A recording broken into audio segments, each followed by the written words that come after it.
Hello everyone. One of the airplanes I fly is the CJ-6 Nanchang military trainer. As with any aerobatic airplane, I wear a parachute in the CJ-6 Nanchang.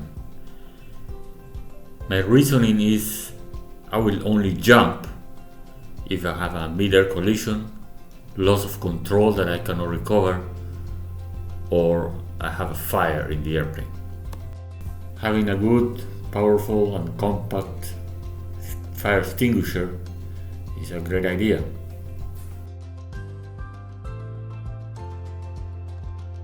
A fire is one of the worst emergencies you can have on an airplane.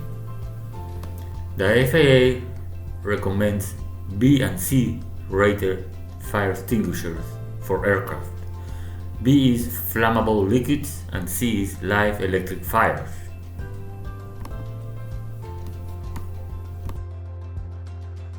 In this video, we're going to test a fire extinguisher from H3R Aviation. Let's see what the FAA recommends about fire extinguishers.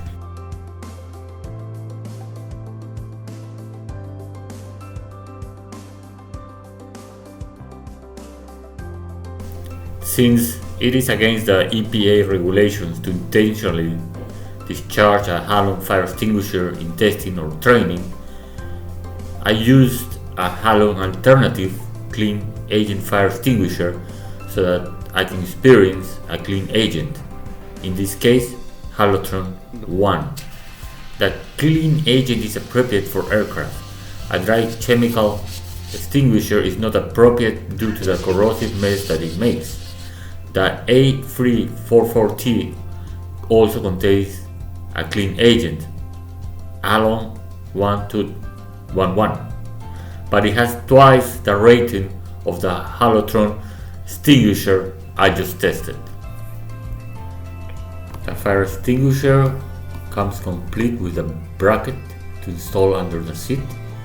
The installation is very straightforward and easy. Something important, it is very easy to take out in case we need to use it. I also fly a Cessna 170, and in this case I do not have a parachute. It's even more important to have a good fire extinguisher. Also make sure it's full. Many times I go with guys flying on airplanes and the fire extinguisher is expired and is empty.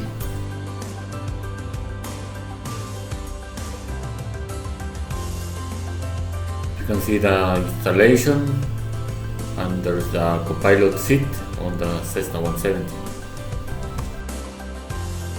The A344T is 2B and C rated and is appropriate for small aircraft. Its compact size makes it easy to stow. 2BC is most common for general aviation aircraft. Halon is a clean agent, an electrically non-conducting gaseous fire extinguisher that does not leave a residue upon evaporation. Another key benefit is that since halon is a gas, it is effective against hidden fires. It can move around objects to get at the fire. Here I'm in the simulator, simulating a fire in the cockpit. I cannot simulate the fire extinguisher, but let's say we have a fire and we have to get down as soon as possible. What I do is switch the fuel off, mixture off, I put full flaps down and start diving. I try to be in the white arc at the highest speed of the white arc so I can dive as fast as possible.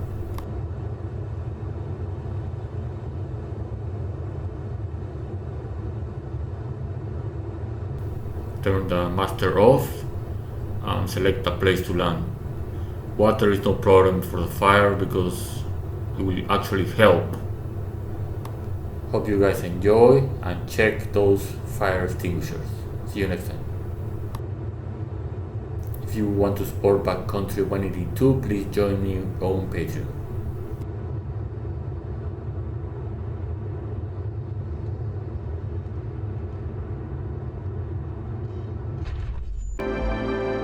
It is very easy to join, to be a patron of Backcountry 182. Go to the YouTube channel. On the right hand side there is the link, and then it takes you to the Patreon page. Here you can see all the tiers and what is all about, the support for Backcountry 182 YouTube channel. Also, another way to access the Patreon link is in the description of the video I put in YouTube on Backcountry 182 channel. There is a link for Patreon, so just click on that and it will take you to the page. Thank you for watching. It would be amazing if you guys are interested and give some support.